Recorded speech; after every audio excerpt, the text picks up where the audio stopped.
we look at basic throwing techniques, grabbing the jacket. This is the Kitsune clan, a group of sword enthusiasts who like cosplay, reenactment, and historical martial arts. If you have similar interests, feel welcomed. We already mentioned that we need to explore throwing techniques, although we are so focused on the sword. But in sword fighting, we need techniques like that, at least historically they have been there. The tricky thing with throwing techniques is there's a bunch of different terminologies for these throws. And each terminology focuses on different aspects of the throws. In order to make a sound communication without misunderstandings, we therefore will lay out roughly how we use certain terms. This is not to say this is the right way, this is to say that's what we mean with this type of word. And today we focus a bit on grips during these throws, as they are used in judo or other styles of jiu-jitsu. That's an easy entrance. We will grab the jacket in different distances and then use our arm in 3 different ways from the same grip. Distance means we will first start with grasping the sleeve of the left arm of the opponent, then the jacket directly on the left side of the opponent, so for us the right side, then the other side of the jacket, and finally the closest distance, the sleeve on the other side, so on the right sleeve of the opponent, for us the left one. Let's start. I grasp the sleeve and then move my arm up and perform a throw. This will be Sode Tsuri Komi Goshi. A lot of people think whenever I grab the sleeve I end up in this type of throw, but we will see that we can have different mechanics. Here this is clearly Koshi waza, so it's a type of hip throw. And yes, we did not turn around to perform this throw. This is often easier for beginners and it's easier to see in the camera. If we grasp the sleeve and don't move the arm up, but down, we will get a different throw. We can see here, this is Juji Seonage. This is now a shoulder throw and not a hip throw.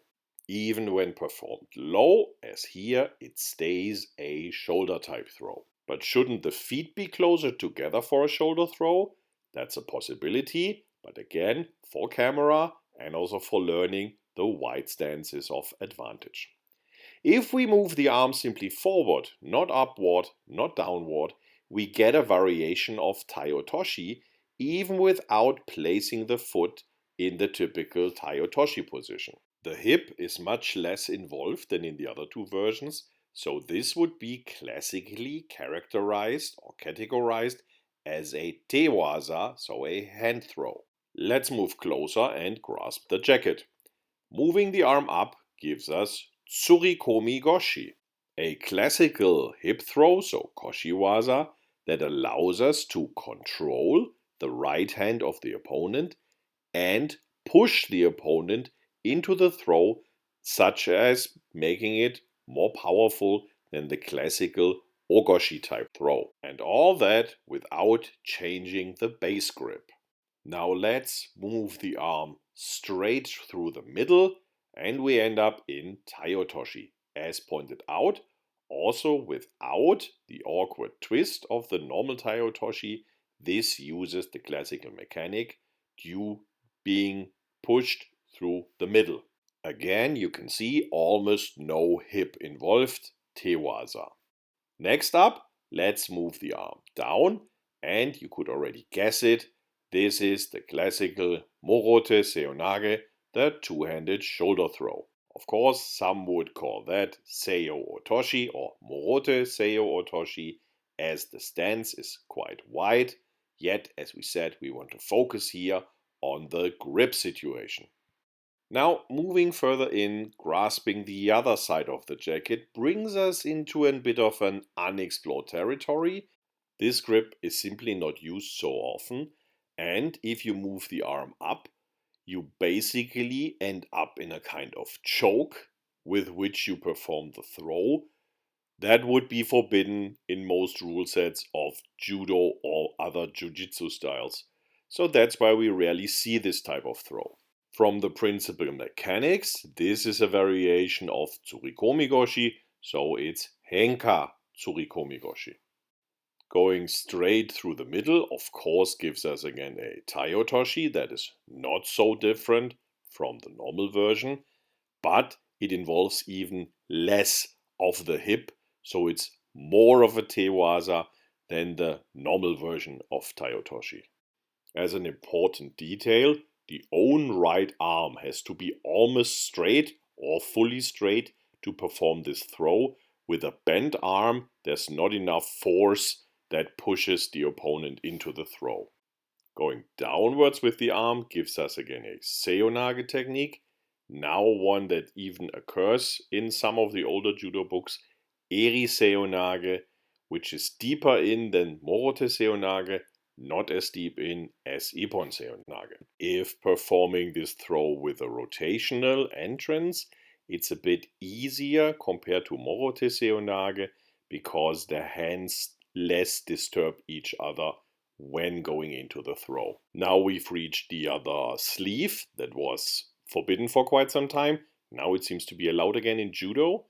We end up in a hip throw that basically is the same technique as sotomaki komi, but here in this case performed without falling to the ground. Hence henka sotomaki komi. If the opponent would not fall, because we are so deep in and it's tricky to drag him, in this case, then rolling, so a sacrificial throw would be the solution. So far, the middle throws were usually connected to taiotoshi.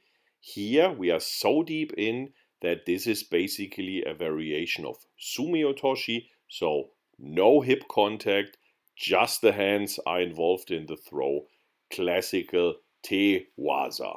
And no surprise, arm goes downward, we have a seonage, shoulder throw, in this case Kata seonage.